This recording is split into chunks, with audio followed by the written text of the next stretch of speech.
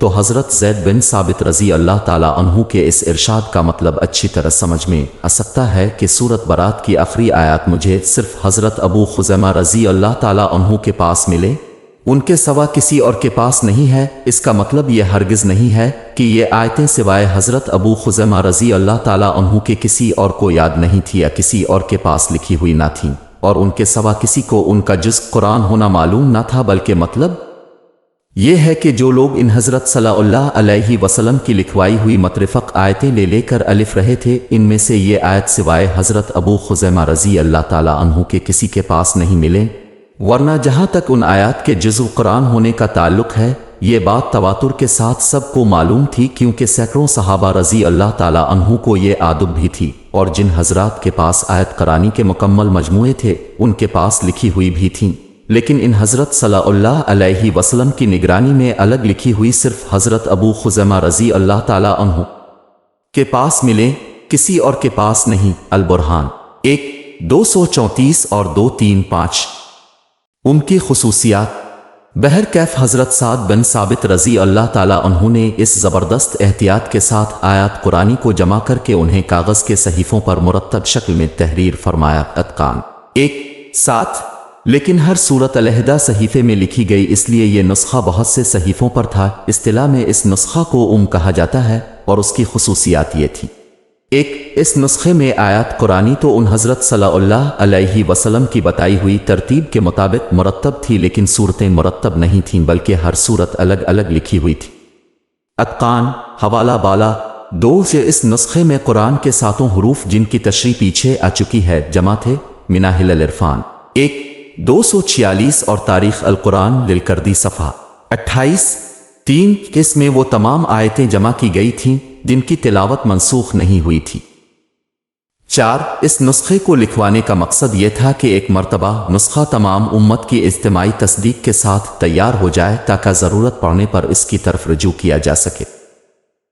حضرت ابو بکر صدیق رضی اللہ تعالیٰ عنہ کے لکھوائے ہوئے یہ صحیفے اب رضی اللہ تعالیٰ عنہ کی حیات میں اب کے پاس رہے، پھر حضرت عمر رضی اللہ تعالیٰ عنہ کے پاس رہے۔ حضرت عمر رضی اللہ تعالیٰ عنہ کی شہادت کے بعد انہیں مومنین حضرت حفصہ رضی اللہ تعالیٰ عنہ کے پاس منتقل کر دیا گیا۔ پھر حضرت حفصہ رضی اللہ تعالیٰ عنہ کی وفات کے بعد مروان بن الحکم رحمت اللہ نے اسے اس خیال سے نظر آتش کر دیا کہ اس وقت حضرت عثمان رضی اللہ تعالیٰ عنہ کے تیار کرائے ہوئے مصاحف تیار ہو چکے تھے، اور اس بات پر امت کا اجماع منعقد ہو چکا تھا کہ رسم الخط اور صورتوں کی ترتیب کے لحاظ سے ان مصاحف کی پیروی لازم ہے۔ مروان بن الحکم رحمت اللہ نے سوچا کہ اب کوئی ایسا نسخہ باقی نہ رہنا چاہیے جو اس رسم الخط اور ترتیب کے خلاف ہو۔ فتح الباری 9:16۔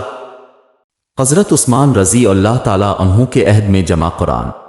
جب حضرت عثمان رضی اللہ تعالیٰ عنہ خلیفہ بنے تو اسلام عرب سے نکل کر روم اور ایران کے دور دراز علاقوں تک پہنچ چکا تھا۔ ہر نئے علاقے کے لوگ جب مسلمان ہوتے تو وہ ان مجاہدین اسلام اور ان تاجروں سے قرآن سیکھتے جن کی بدولت انہیں اسلام کی نعمت حاصل ہوئی تھی۔ ادھر اب پیچھے پڑ چکے ہیں کہ قرآن کریم 7 حروف پر نازل ہوا تھا اور مختلف صحابہ کرام نے اسے حضرت صلی اللہ علیہ وسلم سے مختلف قراتوں کے مطابق لکھا تھا، اس لیے ہر صحابی نے اپنے شاگردوں کو اس قرات کے مطابق قرآن پڑھایا جس کے مطابق خود انہوں نے حضور صلی اللہ علیہ وسلم سے پڑھا تھا۔ اس طرح قراتوں کا یہ اختلاف دور دراز ممالک تک پہنچ گیا۔ جب تک لوگ اس حقیقت سے واقف تھے کہ قرآن 7 حروف پر نازل ہوا ہے، اس وقت تک اس اختلاف سے کوئی خرابی پیدا نہیں ہوئی، لیکن جب یہ اختلاف دور دراز ممالک میں پہنچا اور یہ بات ان میں پوری طرح مشہور نہ ہو سکی کہ قرآن کریم 7 حروف پر نازل ہوا ہے، تو اس وقت لوگوں میں جھگڑے پیش آنے لگے۔ بعض لوگ اپنی قرات کو صحیح اور دوسرے کی قرات کو غلط قرار دینے لگے۔ ان جھگڑوں سے ایک طرف تو یہ خطرہ تھا کہ لوگ قرآن کریم کو متواتر قراتوں کو